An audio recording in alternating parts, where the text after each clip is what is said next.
All right, my friends, welcome back to Salt City Counseling. Once again, my name is Scott. I'm a licensed therapist here in the beautiful state of Utah, and I wanted to talk about our fear of conflict in this video. I see this as a mental health issue or like having implications mental health wise for so many people, for so many people. And I noticed that for a lot of people that their fear of having any kind of conflict is kind of serving as a detriment to them in so many regards. It has a tendency to get in their way of having a better work life, having better boundaries in their relationships, having just more quality relationships, especially like boundary setting. And I just see this across the board that so many people are afraid of having any kind of confrontation or having any kind of conflict. And it's sort of similar to, it's almost akin to people always never feeling like they're good enough. It's like we just have all of these things that just centers around some sort of fear, some sort of destructive fear, right? And I was wondering about this and having a conversation about it in a therapy session, and I was just got to thinking about it, and I thought it was useful. I thought it was interesting what it seems to be in regards to why are we afraid of conflict. So I'm going to unpack it here a little bit and see if I can offer you some insights for your own life if you're afraid of conflict, and hopefully realizing and getting some insight and just realizing that yeah, it's not helpful. It's actually kind of destructive. So if you're new here, I hope that you'll subscribe. I am knocking on the door of 1,000 subscribers after a long slog. So please hit that subscribe button. Help me grow my channel. You can also hit the tip jar. All those links are in the description below. Hit the like button, comment, share, all that stuff. You know what to do. Appreciate it. Glad you're here. This video probably isn't going to be long. We don't need to draw it out. But here's what I realized is a lot of people they feel ashamed. It seems to have a trigger shameful response in them, or they feel ashamed if they have if they experience conflict or confrontation with somebody else, or somebody's confrontational with them. Right. And so it triggers a shame response. And I think it's linked to this whole not good enough thing. I think a lot of these things are just interconnected. I did a video on not good enough syndrome.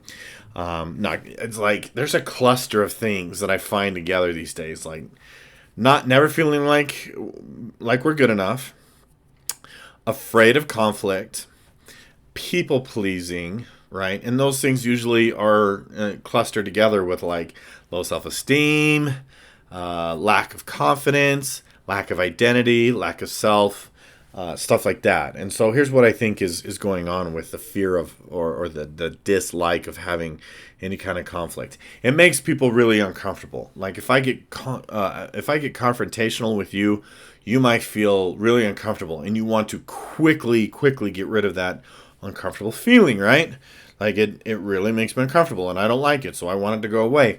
And I really do. I think a big part of our problem these days, y'all, is that we have been sold this idea that life is better when it's easy, or that life is better when it's just comfortable, or life is just better when it's pleasurable. Like, to me, these are kind of like the three poisons, right? Comfort, ease, and pleasure. And that's not that those things are bad, but to a certain degree, they harm us. And we've been sold ease, comfort, and pleasure too much. And so if we experience anything uncomfortable, we just want it to go away immediately. And what it's causing us to do is it leaves things unresolved. We don't actually solve anything. We don't build any mental strength. We don't build any ego strength. We become personally weak in the process because we have this false idea that if something's uncomfortable, we just have to get rid of that uncomfortable feeling as quickly as possible and the easiest way possible and move on as quickly as humanly possible. And I'm thoroughly convinced, too, that there are more than enough people these days who bring conflict and are very confrontational simply because of how many people just cower and fall down. I think this is kind of why we see the Karen phenomenon, is that some people are realizing that they can just get a little confrontational and they get so much power and free stuff or whatever, right? And unfortunately, it becomes kind of narcissistic. It can really warp a person to think like, oh, well, look at me. They can think that they've earned respect when they haven't. All they've done is caused people to feel afraid and ashamed. But I think it rests on falls on the rest of us to learn to be less afraid of that conflict. And so, number one is we have to be, right, if we want to be mentally healthy, we have to be okay with being not okay. We have to be okay with being uncomfortable. I mean, plain and simple. But here's what I've noticed too, that if there's conflict or there's confrontation, right, then if you struggle with this, then you might feel like you have made a mistake, you have failed, and you've done something wrong, and you're not good enough. And it triggers your shame that it's because of your personal flaw that you are having this issue, right? And so what you have to do is realize, like, there's a lot of false beliefs and false ideas here. Okay, and it can trigger your shame, because we can get this ingrained in us and conditioned this way from a young age, that it's your job to please me, and if I'm upset with you, then you have made a mistake. Right? And this is crazy nonsense, because if you take two people, why is one person required to alter their behavior just to please the other one? We have this polarization going, right? To me, it's like you have the people pleasers, and then you have the confrontational ones these days.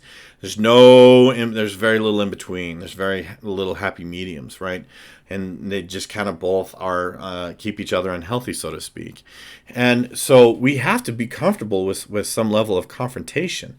To me, it's even kind of childish to be afraid of confrontation, to be afraid of conflict. It's temporary. It's very, very temporary.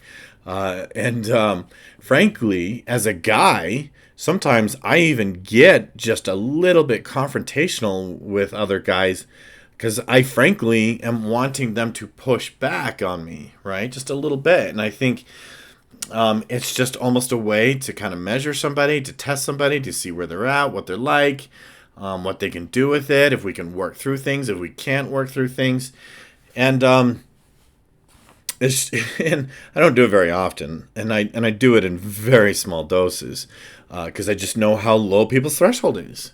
Right, their threshold for confrontation generally is very, very low, and I'm not one to go around bullying people, but sometimes, frankly, as men, I think it's important to know what we're made of and what each other are kind of made of, because life is hard, and we need to be tough. That's just how it is, and I hate being that guy to be like, oh, you gotta toughen up, but in some ways you do.